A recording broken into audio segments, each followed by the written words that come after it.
Hello, I am Pseudo. And I am Nym of the film review realm. And welcome to our review of The Hobbit. The Battle of the Five Armies. And if anyone makes it through that introduction, well, You will make it through the movie! It's great. Now, dear audience, I want you to imagine this metaphor. Your eldest child is a member of Mensa. They've just accepted a Nobel Peace Prize and rescued a child from a burning building. Now, your next child is great, because you love them, and you just watched them play third tree in the school play. Now, this is what I feel about Lord of the Rings and The Hobbit. I love Lord of the Rings. Maybe it's because I grew up with it that I've got these really warm, fuzzy, beautiful memories of it.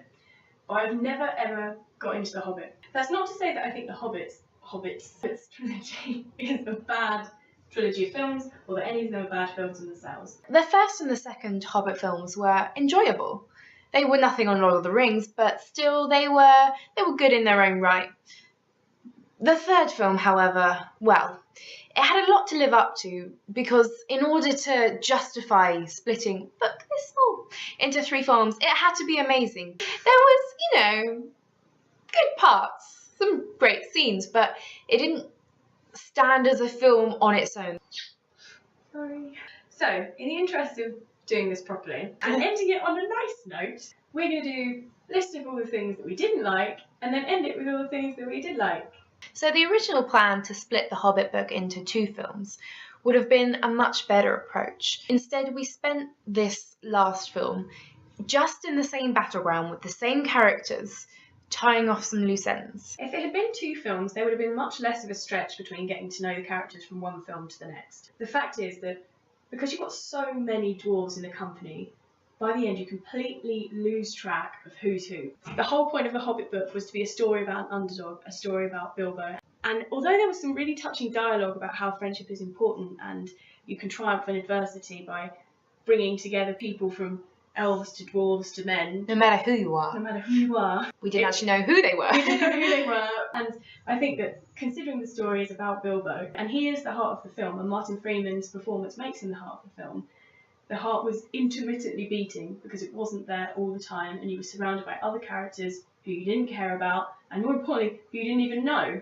One of the devices that they've used is the love story between Keely and Tauriel, or Tauriel. And I know she's meant to be there to be an example of a strong female character, but the fact is, it feels like she's just been put in there and crowbarred in to be like, you've got to care about this character because he's in love, yeah? He met this girl like 2 days ago and they like love each other so hard.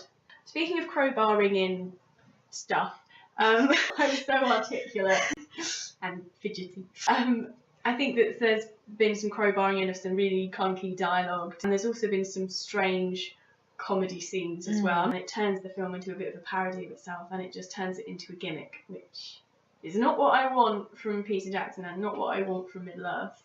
We saw the film in 3D, and of course New Zealand is as stunning as ever. I'm sure it would be the same in 2D or in real life. However, CGI, well, they certainly went to town on that one. To Lake Town. I've seen more realistic dragons in Game of Thrones. I didn't really feel that sense of fear when there's some pixels hovering above Bard's head and the rest of the town, whilst the villagers go away with no real sense of urgency. La la la la la la. Let's go fire. I just need to buy 1 free down at the fish market. Oh really? Oh, I think we forgot our song. Oh. Was it the one at Mensa?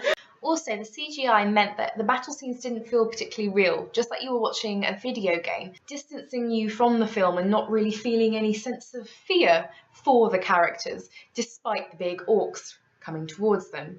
The entire army, in fact.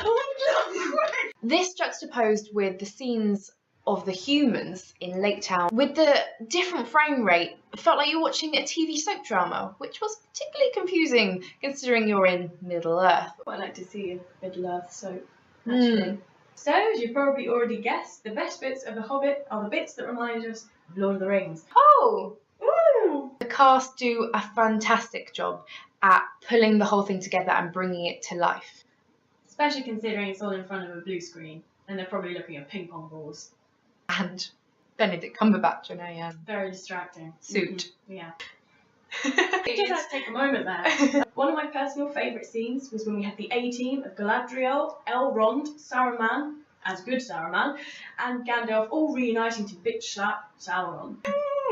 Another positive of the movie is the message of friendship and uniting in adversity. It's touching and seems quite genuine, especially in the scenes between Bilbo and Thorin. And it's nice again to see the elves and the dwarves and the men coming together to defeat The greater evil. the greater eagles. The greater eagle. No, we like the eagles. They come in at the most opportune moments, which is lucky. The ending will please a lot of fans, we think. It leads seamlessly onto the Lord of the Rings trilogy, in the only way it could, really. However, there are a lot of things that are not answered. A little bit confusing. Like... How did the battle actually end between the other armies? What happened to all the worms? How did the dwarves suddenly appear at Thorin's side? Who are the dwarves?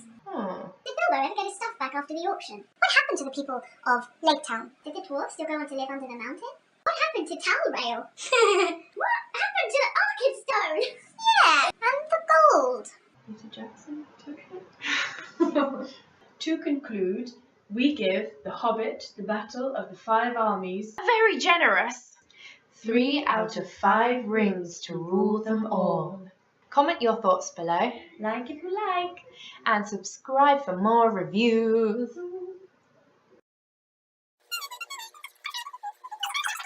Definitely putting that in.